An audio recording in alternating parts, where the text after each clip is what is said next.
Hi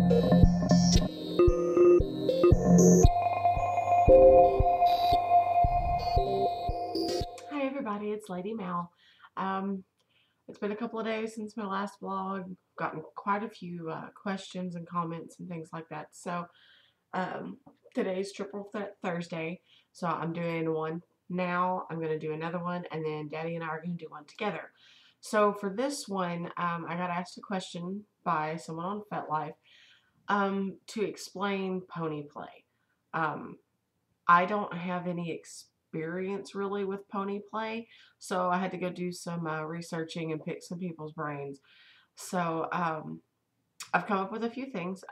Generally, in pony play, the bottom submissive, whatever, becomes the equid, either the pony boy or pony girl, depending. Um, it definitely involves dominance and submission. I mean, obviously, the dominant is the handler, trainer, whatever you want to call them, and the pony person, I'm just going to go there and just cover all the bases. Pony person is the submissive because they're being used. You know, I don't mean that in a bad way, just in the general sense of the word use. Um, it does involve some bondage, you know, because you're going to have bits and bridles and saddles and ropes and whatever. So, you know, there is some bondage there, and obviously discipline, because if you're going to be a pony, there are certain groupings of ponies. So, you know, you're going to be disciplined to act a certain way, to do certain things, stuff like that. There are two general thoughts of schools of thought when it comes to pony play. There's the forced version where you keep your human persona and you're being forced into being a animal. Um, it usually involves humiliation to some degree because you're still keeping your human self, but you're being forced to be this animal. It also uses degradation. Uh, More than likely, there's going to be more negative feelings with this. You know, you're going to be humiliated, you're going to be put down, you're going to be maybe, you know, hit with a crop or a single tail whip, whatever. Um, it's more meant to, it leans towards the more violent, less appealing side. Well, I don't want to say less appealing, but less happy side, so to speak. And then you have the other school of thought, which is equine role play, where you give up your human persona and you become an equine. Um, there's usually not any humiliation because you can't really humiliate an animal. You know, I mean, you could if you really tried, I guess, but generally speaking, if it's not forced and you're doing it because you want to do it because this is what you feel like you have to do, it's going to be more on the gentle side of things. That's not to say that it can't get painful or violent, but you're being treated as a horse. You know, you're going to be brushed and petted and fed and trained, right? Versus you're going to be humiliated because you're a human being and you're being lowered down to the level of an animal. Um, I've also pretty much seen it divided up into, there are four different categories inside of pony play, whether it be humiliation, or I'm sorry, whether it be you keep your human persona or you give it up. Cart ponies, you're trained either on 2 feet or four, I've seen them both, to pull carts for your master or mistress or whoever. Um, then there are riding ponies. Again, you can either be on 2 feet or four. You can use saddles or no saddles, uh, bits and bridles or no bits and bridles. It just depends. Um, and then there are show ponies, where you're taught how to uh, properly carry yourself and your body in different sorts of gaits and routines and whatnot, or they can be used to model tack and equipment. And then there's the other group, and that just there's so many other things that can fall into that group. I really can't go into them. I'll be here all day. Um, but that's generally where it goes. You know, it just depends. Are you playing in public? Are you playing at home?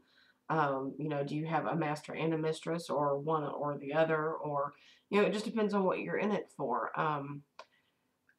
as far as equipment goes, it can be pretty pricey.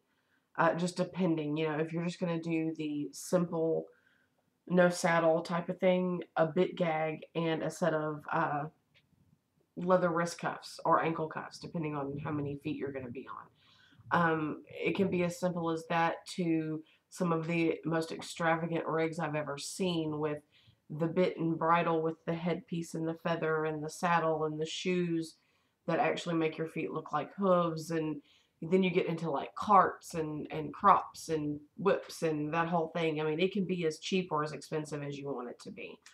Um, the basic appeal to it that I have seen is the power exchange.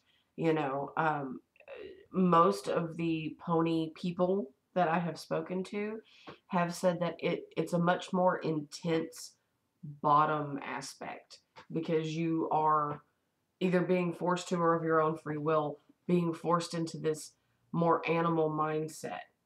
Um, so it's like you're giving up more control, more power to this other person to take care of you.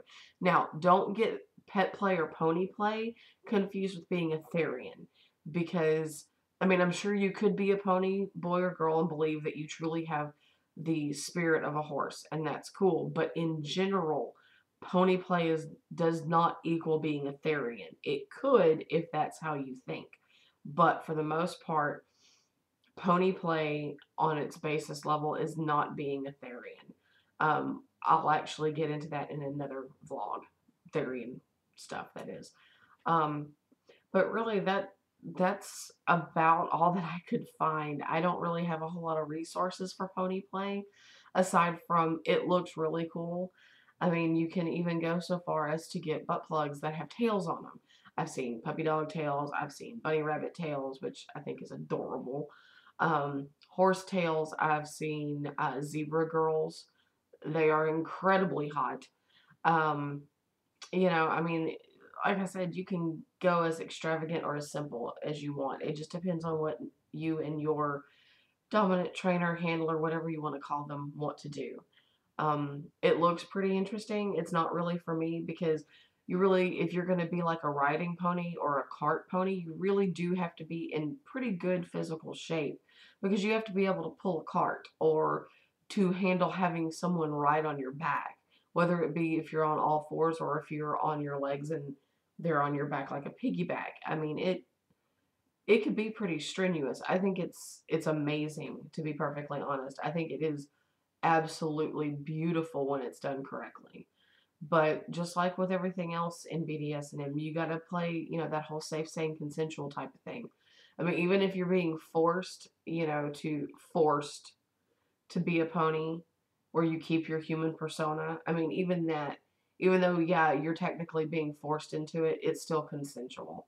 You still got to play safe, just like anything else in BDSM. So, yeah. Um, that's really all I got. I'm really sorry this one's kind of short, but I really don't know a whole lot about it. So, to my friend in Australia, hi!